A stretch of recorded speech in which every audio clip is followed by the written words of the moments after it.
Emostel. Hi there, you're welcome to this class. This is Emmanuel Kadiri, and I'm going to teach you the second part of Surds. It's just a continuation of the video that we previously recorded on the topics Surds. All right, so just ride on with me. Let's see how far we can go. Now, today we are going to be talking about rationalization of surds and conjugation of surds. Like the conjugation is like an extension of rationalization, but just involving some kind of special trick. And so we are going to study all of that in this video. So the idea behind rationalization is to make sure that anytime you have a fraction containing a surd, and then you have a surd or a root in the denominator of that fraction, then you have to find a way of taking away that root from the denominator, a mathematically agreed way to do so. You cannot just erase it or just do something that is not proper. Mathematics likes balance. Yeah. If you do something to one side, you should do it to the other side so that there won't be complaints. Everything will be perfect and okay. All right. So we making use of the fact that when the same roots multiply, okay, the result will be the ordinary number.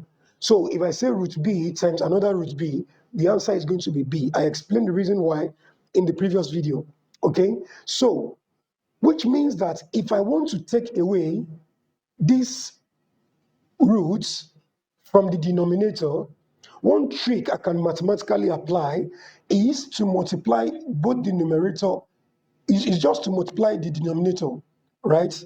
To multiply the denominator by root b, okay? But it will be unfair. Yes, of course, root b multiplied by root b will take away the roots from the denominator, leaving us with only b. But it will be unfair to do that alone to the denominator without balancing it with the numerator. Do you understand? So, which means that in order to take away these roots from the denominator so that we can have a good fraction, or let me call it a perfect fraction, or a proper fraction rather, okay, we need to multiply both the numerator and the denominator by root b. So it doesn't just look like we performed a trick by taking away this one and then we didn't compensate for it on the other side. Okay, so in a nutshell, in order to remove the root b from the denominator so that it can give us a proper fraction, we multiply both the numerator and the denominator by root b, knowing fully well that in doing so, we'll have something like this. A root b, then this thing will be successfully taken away, leaving us with b. So which simply means that we take away the root from the denominator. We'll always take away the root from the denominator by multiplying both the numerator and the denominator by that exact root. Okay? If, for instance, something is with the root, maybe we have something like this, a over b root c. No problem. It's still the same thing. Still multiply both the numerator and the denominator by the roots.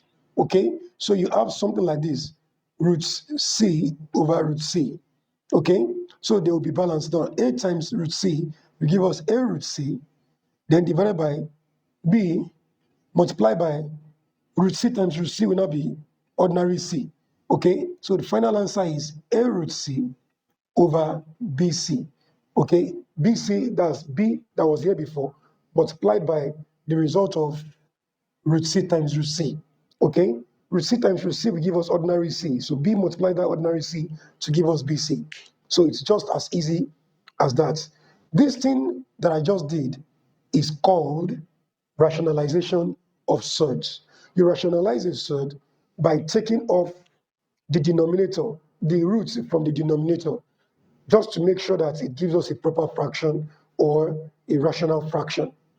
Do you understand? So that is the idea behind it. So the idea is yes, I have to take off the root, then what do I do? The best way to do it, or the best approach, is to multiply both the numerator and the denominator by the roots that I want to take away. Okay, by just like by an identity of the root that I want to take away.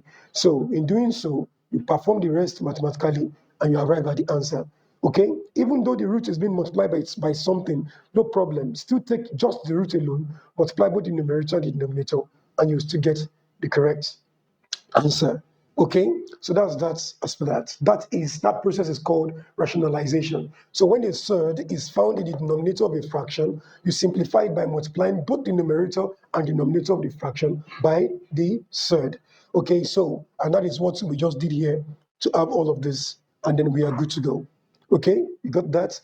All right, good. So now the second case is a case whereby we have um, we are not much, not we have a plus or a minus in the denominator, separating it from a particular term and the surd. Okay, so what do we do in that case? We are not going to just multiply both the numerator and denominator by the surd, okay, by the denominator in this case, but we are going to conjugate it. To conjugate it in simple terms, in direct English, means that you are going to take away the process of conjugation. Involves you changing the sign that is right there at the denominator to a different sign from what was there. Okay? And then multiply it by the numerator and denominator. Let me just show you the process. So it's this way.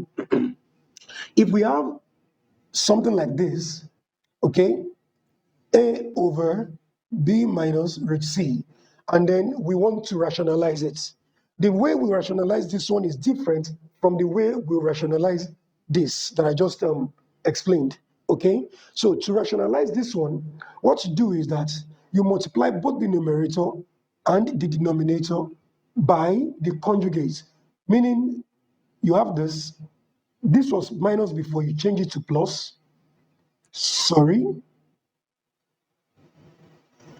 you change it to plus, divided by b plus root c. Okay, so in that case, then you would succeed in taking away the roots. So let me show you how.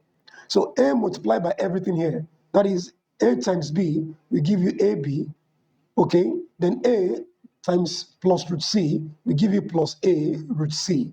You divide everything, all right?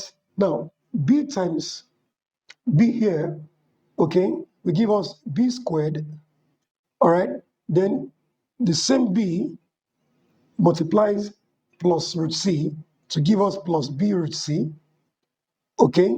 Then minus c multiplies b to give us, minus times positive b, minus times plus is minus, then b times root c, or root c times b will give us b root c. Then minus times plus is minus. Please, it's always good to multiply the signs first before you multiply the numbers or whatever. Okay, the signs are very important, because if you make mistake with just a little sign, the answer goes wrong. So you make sure that you carefully multiply the signs first. Write the answer of the signs. Minus times plus is minus. In mathematics, when the same sign multiply each other, the result is always positive. But when different signs multiply, the answer is always negative. So if you say minus times plus, you get minus. Plus times minus, you get minus, because they are different signs. But when they are the same, minus times minus is plus, plus times plus is plus. And the same goes for division too. The same result for division. So whether they are dividing or multiplying, it implies that when they are the same sign, the results will be positive, or when they are different sign, the results will be minus, negative. So we proceed. So in this case now, we have, where did I stop? Okay, good. So we have minus times plus is minus, then root c times b is b root c. Then we go again, minus times plus here again minus, then root c times root c gives us ordinary c, because when the same roots multiply, it gives us just the number under the roots. Okay, so now after all of this, we just break it down. We say AB plus a root c divided by, so we could collect like terms, or we have it that we have b squared Okay? Now, minus b root c, sorry, plus b root c minus b root c, that's 0, all right? I am having b root c and I'm owing b root c. So if I pay, it balances out and becomes 0. So, which means I'm not owing anymore. Then that's 0. So then this minus c, just bring minus c here. So this guy here is gone. And that is the reason why we had to change the sign. If you did not change the sign, if you multiply both the numerator and the denominator by b minus root c, you won't be able to achieve this elimination, because in that case, let me just show you what's going to happen. You have b minus root c multiplied by another b minus root c. In that kind of case, I'm assuming we didn't change this minus here to plus. That's the assumption here.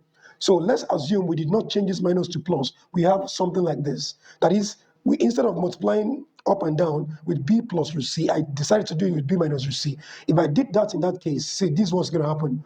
B multiplies b, you have b squared, then b minus c root c, that's minus b root c. Then minus root c times b will give us another minus b root c. The minus times minus is plus. Then root c times c gives us ordinary c. At the end of the day, we have b squared minus b root c minus another b root c, which means I'm owing b root c, I'm owing another b root c. It means I am owing, that's minus 2 of b root c. Okay, then plus c. So which means that at the end of the day, instead of the root dying, the roots increased. So that's what we got here.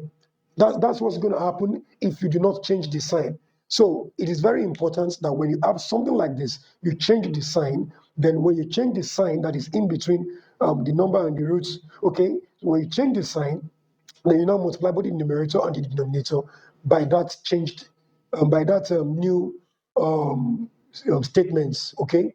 All right, so that's that as for that. So we have b plus root c and over b plus root c, and then we have it eliminated. So if it was plus before, make sure you change it to minus. If it was minus before, change it to plus as you just did here, and you are good to go. Okay, so you would have this kind of case where the roots keep increasing instead of eliminating. So by so doing, we have our final result, which ensures that there is no root found in the denominator. And that is that as per that. I hope you enjoyed this so far. Okay, let's just play with a few questions that I've written on the board. Okay, now have it this way.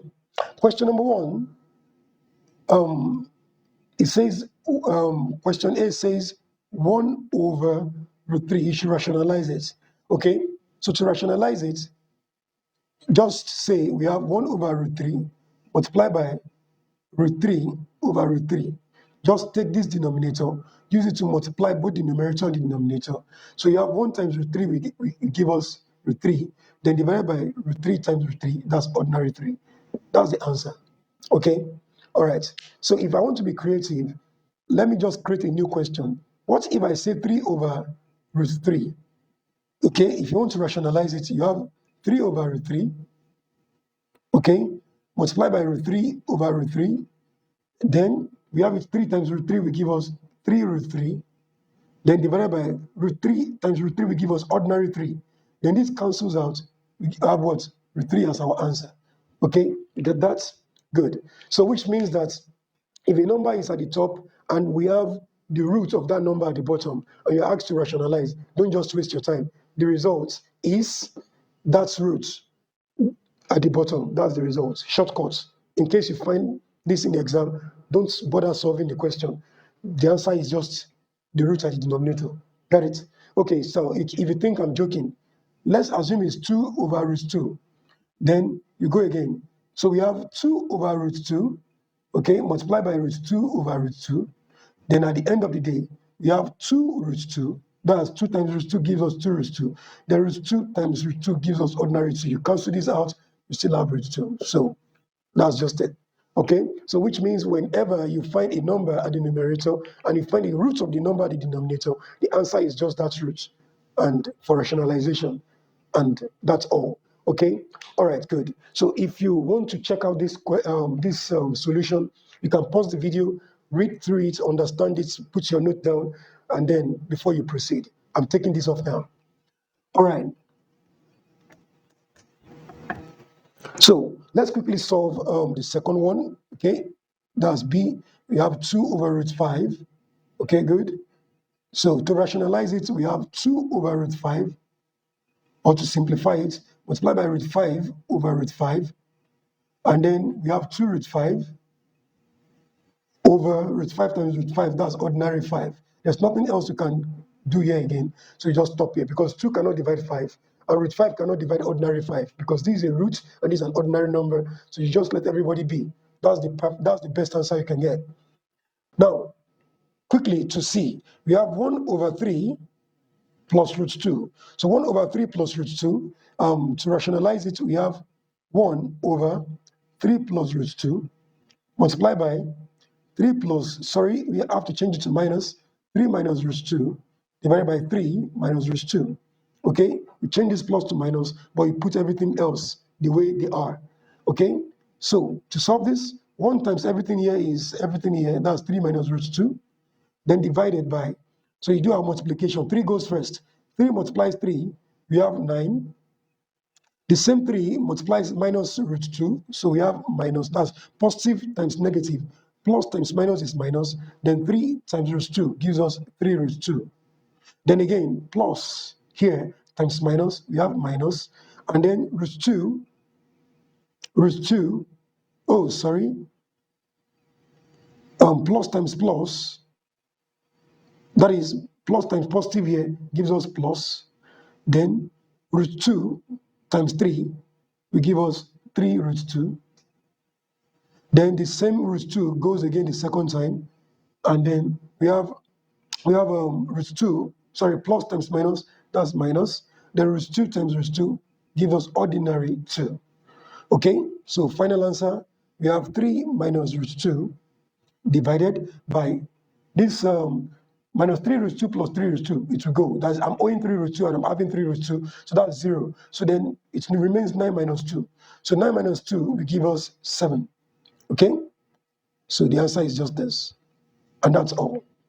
Okay, so assuming we could factorize anything here to balance out 7, but there's nothing else we can do mathematically here again. So this is the final answer. So which means the conjugate of this, the simplified form of this surd is this. Okay, all right, so that is that. Yeah, all right, so let's just quickly treat the last one, which says root 3 plus 1 over 1 minus 3 root 3. All right, so to rationalize this, we're going to multiply both the numerator and the denominator by, okay, to make it just easier, we extend this line, okay?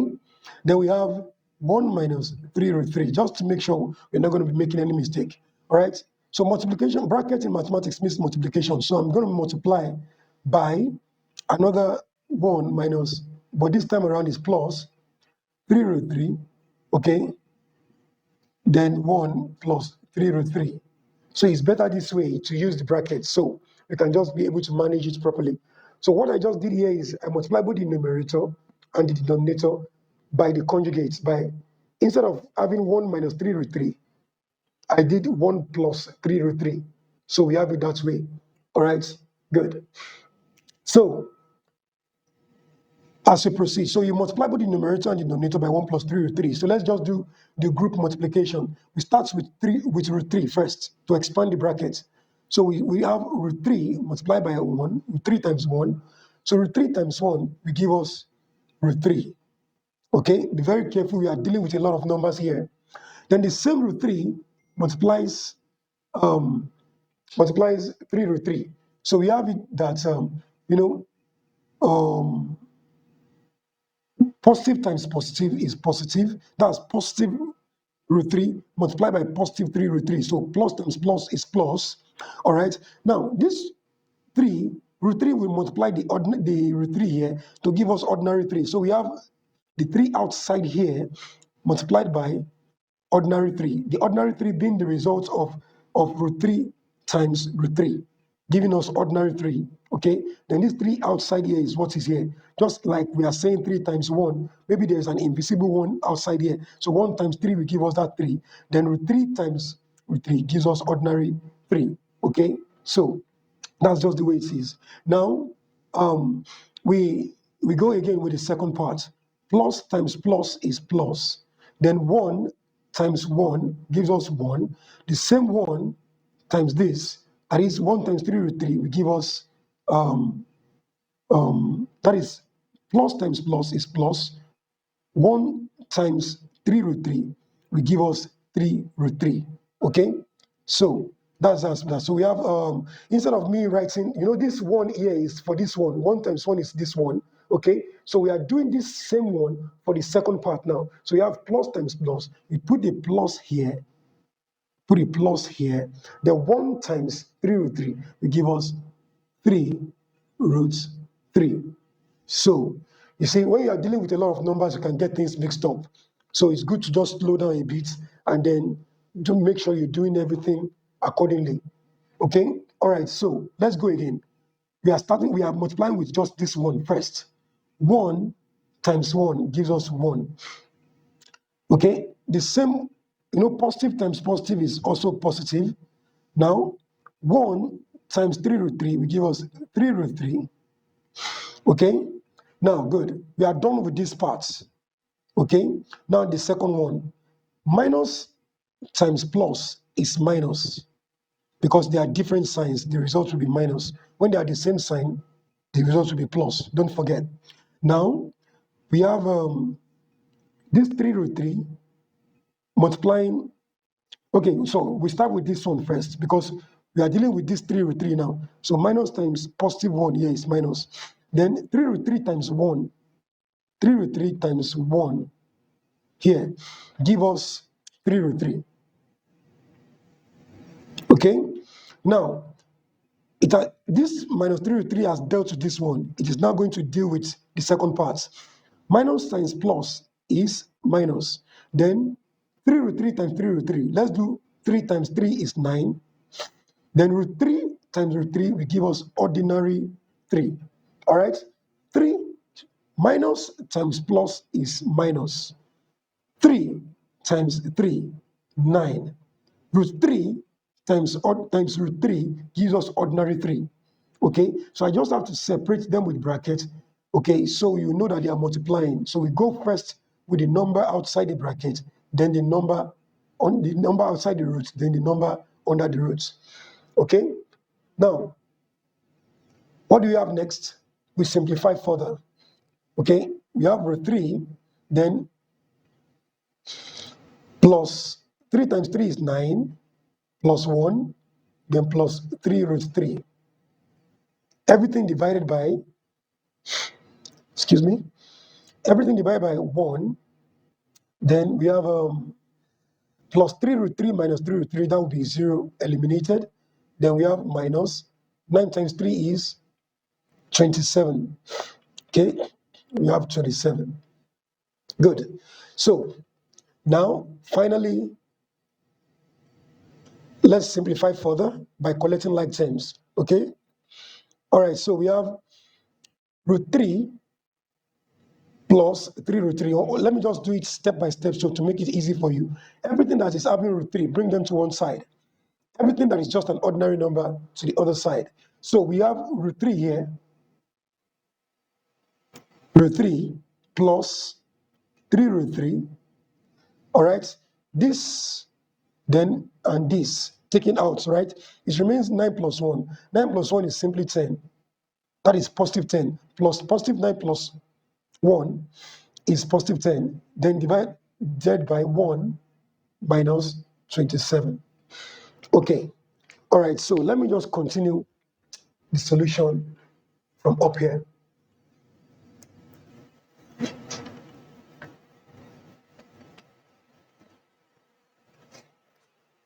All right. So what do you have now? 3, it's like you're saying 1 root 3 plus 3 root 3. Altogether, there is an invisible one.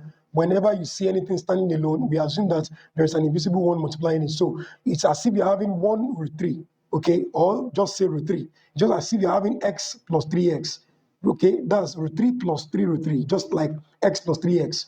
So that will give us 4 root 3. So we have 4 root 3. That is 1 root 3 plus 3 root 3 is 4 root 3. Then we have plus 10, then everything divided by, I'm having 1, I'm owing 27. So it means I'm owing 26. That's minus 26. All right. So you can decide to leave this answer like this, but not so proper enough. Okay. So the best thing is we can multiply both the numerator and we can even factorize. So let's factorize the numerator.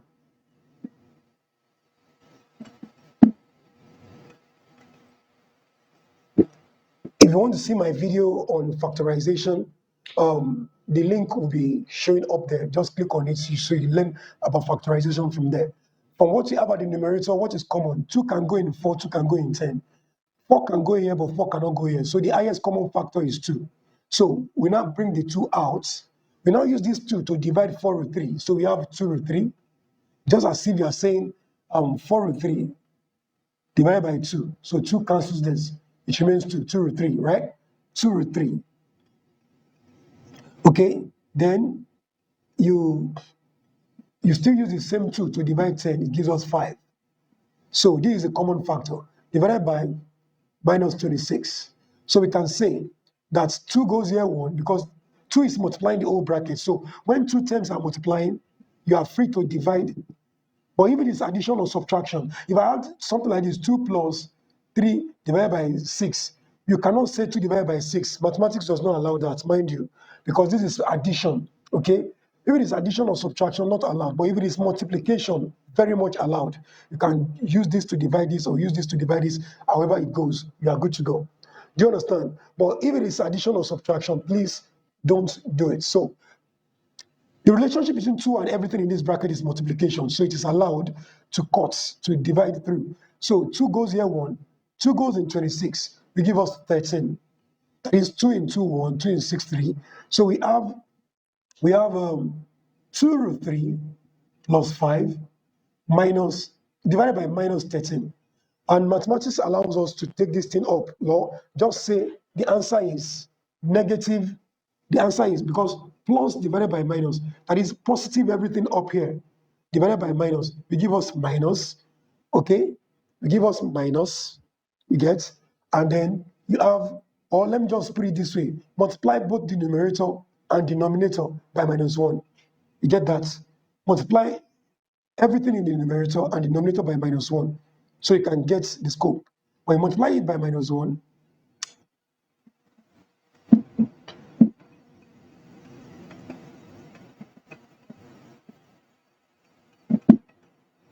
so multiplying by minus 1 is just to remove this negative number from the denominator so that we can have a proper fraction. The idea behind it is take this negative thing away, also have a proper fraction. That's the concept behind it. Hope you got that. So when you multiply both the numerator and denominator by minus 1, okay, just because we know very well in our mind that minus times minus is plus. So by multiplying it with a negative 1, we'll still retain this number because 13 times 1 is 13, but we'll succeed in changing the sign. Those are just one of the common tricks in mathematics, okay? All right, good. So at the end, multiply through by minus 1. So we have minus times, like, minus 1 times this, minus times this. What minus will do is that it will change all the sign. To cut the long story short, minus will change all the signs it comes across. So minus times positive 2 root 3 will be negative 2 root 3. Minus times positive 5 will be negative 5, okay? Divided by minus times minus is plus, that's positive. Whenever you are multiplying or dividing by minus, it changes any sign that it comes across. Okay, you can still memorize it in that manner. Okay, so minus times minus here is plus. Okay, so we have positive 13. And then we've been able to change everything. So you can leave your answer this way now, like minus 2 root 3, or you say factorizing the numerator, okay? You can leave your answer this way. It just depends on how the option comes or what you found in the options, or you have a common, minus is common in the numerator, so you bring it out as a common factor. Then we have 2 root 3 plus 5. So then this one is just negative here. So you can have the answer this way. But if you have the answer this way, it means brackets must be there to show that this minus is multiplying everything in the bracket. Okay? But if you want to leave this answer this way, it doesn't need brackets. This is an expanded form of the result, while this is a factorized form of the result. Okay, so if you want to get this thing back, you have minus times 2 root 3 give you minus 2 root 3. The minus times plus gives you minus then 5. Okay, so you can either leave the answer this way or you leave it this way. But if you want to leave it this way, it must have the brackets. And so we call it a wrap for this class. If you have further questions, you can contact us. Okay, so our contacts are there flashing across the screen at different times of the lessons. And then you can also register with us at emostelacademy.org. So visit emostelacademy.org and then click on join now, select your class category, and then you see us on the other side.